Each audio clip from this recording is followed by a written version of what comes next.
जय Hind. GS success current affair series में आपका स्वागत है। आज के भाग में हम प्रोजेक्ट हिफाजत के बारे में जानेंगे। आज की खबरों पर चर्चा करने से पहले मैं इस करंट अफेयर सीरीज के महत्व पर प्रकाश डालना चाहती हूँ। यह विशेष रूप से सिविल सेवा अभ्यर्थियों के लिए तैयार की गई है ताकि आपके उत्तर लेखन कौशल को बढ़ावा मिले और आपकी तैयारी अगले स्तर तक पहुँचे। यह सीरीज वास्तव में प्रीलिम्स और मेंस दोनों के लिए गेम चेंजर हो सकती है। शुरू करते हैं खबरों के साथ। पंजाब सरकार ने महिलाओं और बच्चों को हिंसा से बचाने के लिए अंतर्राष्ट्रीय महिला दिवस के अवसर पर प्रोजेक्ट हिफाजत की शुरुआत की। यह एक ऐसी पहल है जिसका उद्देश्य एकीकृत 24x7 हेल्पलाइन और अंतर विभागीय समन्वय के माध्यम से पीड़ितों को तत्काल सहायता प्रदान करना है। इस परियोजना के बारे में विस्तार से जानते हैं।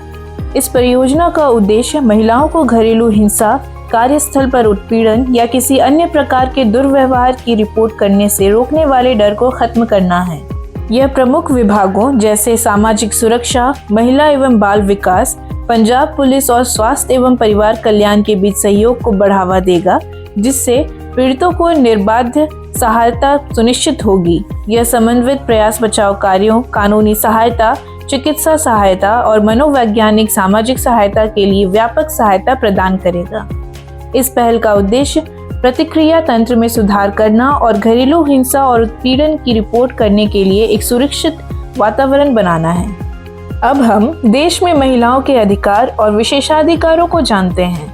भारत में महिलाओं के अधिकार संविधान और विभिन्न कानूनों में निहित हैं, जो समानता और भेदभाव से सुरक्षा सुनिश्चित करते हैं, जिसमें समान वेतन, संपत्ति के स्वामित्व और घरेलू हिंसा से सुरक्षा का अधिकार शामिल है। आइए इस दिशा में कुछ हालिया विकास देखते हैं।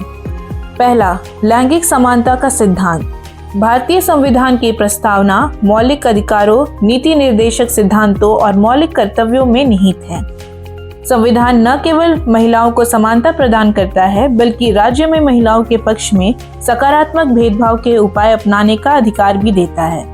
दूसरा, नारी अदालत। यह मिशन शक्ति के तहत संबल उपयोजना का एक घटक है, जिसका उद्देश्य महिलाओं को बातचीत, मध्यस्थता और सुलह के माध्यम से ग्राम पंचायत स्तर पर छोटे विवादों जैसे कि घरेलू हिंसा, दहेज से संबंधित विवाद, बाल हिरासत आदि को हल करने के लिए एक वैकल्पिक शिकायत निवारण तंत्र प्रदान करना है। नारी अदालत कार्यक्रम को 2023 में असम और जम्मू और कश्मीर में एक पायलट प्रोजेक्ट के रूप में लॉन्च किया गया था। इस कार्यक्रम को महिला न्यायालय के नाम से भी जाना जाता है। वित्तीय वर्ष 2024-25 में इस कार्यक्रम का विस्तार बिहार और कर्नाटक राज्यों में किया गया है। तीसरा, 106वां संविधान संशोधन अधिनियम 2023, जिसे नारी शक्ति वंदन अधिनियम के नाम से भी जाना जाता है, लोकसभा, राज्य विधानसभाओं और राष्ट्रीय राजधानी क्षेत्र दिल्ली की विधानसभा में महिलाओं के लिए 1/3 सीटें आरक्षित करता है, जिसमें अनुसूचित जाति और अनुसूचित जनजाति के लिए आरक्षित सीटें भी शामिल हैं। चौथा, भारत में 2005-6 में जेंडर बजटिंग की शुरुआत की गई थी। यह जेंडर बजट स्टेटमेंट के माध्यम से किया जाता था, जिसे केंद्रीय बजट में शामिल किया गया था। 2025-26 में जेंडर बजट कुल बजट का 8.86% है, जो कि वित्तीय वर्ष 2024-25 की तुलना में 6.8% से बढ़ गया है। आगे हम देश में महिलाओं की सुरक्षा के लिए विशेष कानूनों को जानते हैं। पहला, अनैतिक तस्करी रोकथाम अधिनियम 1956 का उद्देश्य वेश्यालय चलाने और वेश्यावृत्ति की कमाई पर जीवन यापन करने जैसे गतिविधियों को अपराध घोषित करके भारत में मानव तस्करी से निपटना और वेश्यावृत्ति को नियंत्रित करना है, जबकि यह अधिनियम वेश्यावृत्ति से संबंधित कुछ गतिविधियों को प्रतिबंधित करता है। यह वेश्यावृत्ति को स्वयं अपराध नहीं बनाता है। दूसरा, दहेज निषेध अधिनियम 1961। यह एक भारतीय कानून है जिसका उद्देश्य दहेज देने या लेने पर रोक लगाना है, जिसमें विवाह के संबंध में दी गई संपत्ति या मूल्यवान सुरक्षा शामिल है और इसमें शामिल लोगों के लिए दंड का भी प्रावधान है। तीसरा, घरेलू हिंसा से महिलाओं की सुरक्षा अधिनियम 2005 का उद्देश्य पति या पुरुष लिव इन पार्टनर या उसके रिश्तेदारों के हाथों हिंसा से पत्नी या महिला लिव इन पार्टनर को सुरक्षा प्रदान करना है।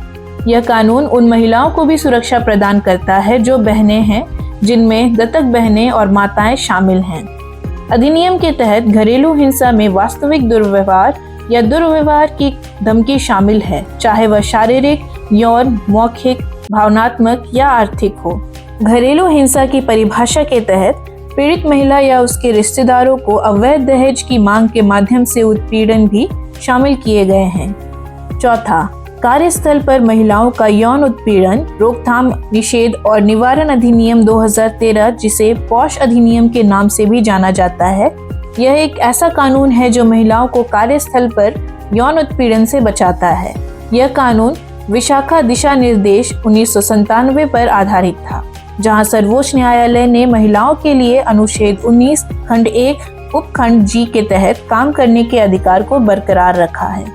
पांचवा, महिलाओं का अभद्र चित्रण निषेध अधिनियम 1986 विज्ञापनों, प्रकाशनों, लेखों, चित्रों, आकृतियों या किसी अन्य माध्यम से महिलाओं के अभद्र चित्रण को प्रतिबंधित करता है, जिसका उद्देश्य महिलाओं की गरिमा की रक्षा करना और उन्हें वस्तु के रूप में पेश होने से रोकना है।